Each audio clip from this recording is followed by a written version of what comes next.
Here's a news flash. Comic books have become really expensive, and apparently Bleeding Cool has just discovered this, along with Jonathan Hickman, C.B. Cebulski, and Al Ewing. We're going to get into this, but first I want to let you know about Downcast Rise and Fall. If you haven't backed it yet, it's still in the in-demand phase. Our next major landmark is hitting 700 backers, which is fantastic. Thank you, everybody. Check it out. It's in the link in the description below. Also, if you come watch my videos all the time, but you haven't subscribed yet, it might be a good idea. It really helps me out. We're getting really close to 5,000 subscribers. So yeah, don't forget to subscribe and leave me a like. Leave it to Bleeding Cool to tell you about the most commonplace, banal, exchange that ever happens to anybody that's ever been into comics. And they're going to explain it like this is groundbreaking news.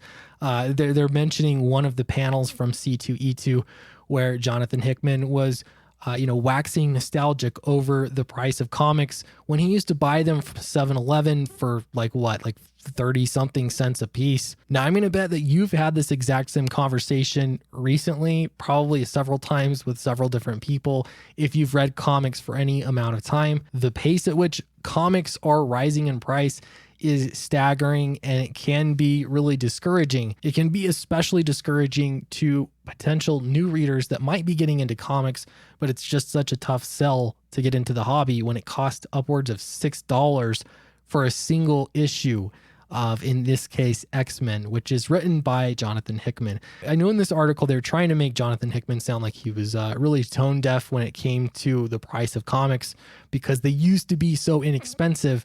And now for his book, he's charging basically $6 for it. If only it were that easy to, get the writer of a book to lower the price. That's not how it works at all. But it's interesting because there's been a lot of negative changes, a lot of interesting changes that have happened in the comic book industry over the past several years. I just want to touch on one thing here real quick. People are always saying, especially other YouTubers, I'll always hear people saying that the industry is dying, it's dead. I don't really know exactly what that means. If that means that there is no more industry whatsoever, and so go kick rocks. I don't think I believe that is actually how things are going to play out. I think a more accurate term is to say that the industry is disrupted. It is declining and it is disrupted, and there's going to be more disruption in the industry before people start figuring out how to make a sustainable business model and gain new customers into the hobby. All right, so this brings us into some interesting stuff, which is bar graphs. No, these are line graphs. And here we're actually comparing the rate of inflation to the price of comics over time. So I'm gonna scroll down right here. This is apparently from Comicron, and the green line you see here, that is inflation. That's it's pretty standard, pretty relatively speaking, steadily climbing over time. What you're looking at with the rest of these lines, these are comic prices. The blue one is your average comic price. The red one is Marvel Comics price, and the yellow one is DC Comics price. And so they have, generally speaking, been pretty close, but you can see how the price of comics is just outrageously growing so quickly beyond the rate of inflation over time. Ever since about the early to mid 70s, the price of comics have just skyrocketed. Now, I've been thinking about this idea a little bit about how comics used to be a really cheap, inexpensive medium that you could get out to kids. It didn't matter the condition that the books were in. You're just getting stories out to people in, plain sight, wherever they can get them, and you've done your job. Now comics are just so different today. It's hard to even recognize that they're the same medium just based off of how people treat them. Yeah, at its core, all it is it's a pamphlet, essentially. It's stapled together. If you're assuming you're getting floppy comics, it's printed on slightly nicer paper now, arguably nicer paper now, but it has become a high valued collector's item, and it's primarily serving adults. It's not serving kids. I think somewhere along the lines, those kids grew up, they still loved comics, and the comic industry kept following those readers. And that makes sense to some degree. But also along the way, those new readers, kids, like really anybody that's a new reader, has been left behind. It has become a more difficult hobby to jump into because of the whole complicated nature of all of it. I think that this is sort of the root of the problem, and that is figuring out what kind of medium comics are. I think this is part of the disruption. I'm not suggesting that, we go back to the past And that's the answer, is just to embrace how comics used to be. What I'm saying is we need to figure out what comics are today and just go on, head forward, straight down to that goal. It's funny because comics were always looked down upon as this inferior art form, inferior storytelling. Like, I think of literature, comics have always been held down to this lower kind of standard.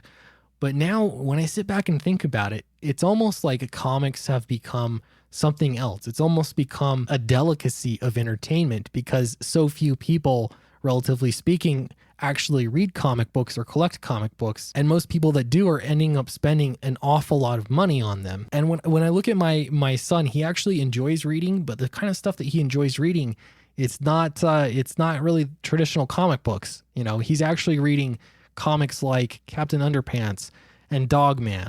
And I know that many of you are probably cringing because you see the art on those kinds of books and you just think that's not really a comic, but it kind of is. It's that cheap form of entertainment, but it will last a lot of time because it comes in, relatively speaking, very cheap packages. You can buy, a whole book on Amazon, a hardback book, and yeah, it has really trashy art in it, but the kids like it. And that stuff sells really well to the masses. It's just interesting that the format has completely changed. Those kinds of books are not being bought at 7-Eleven for 35 cents.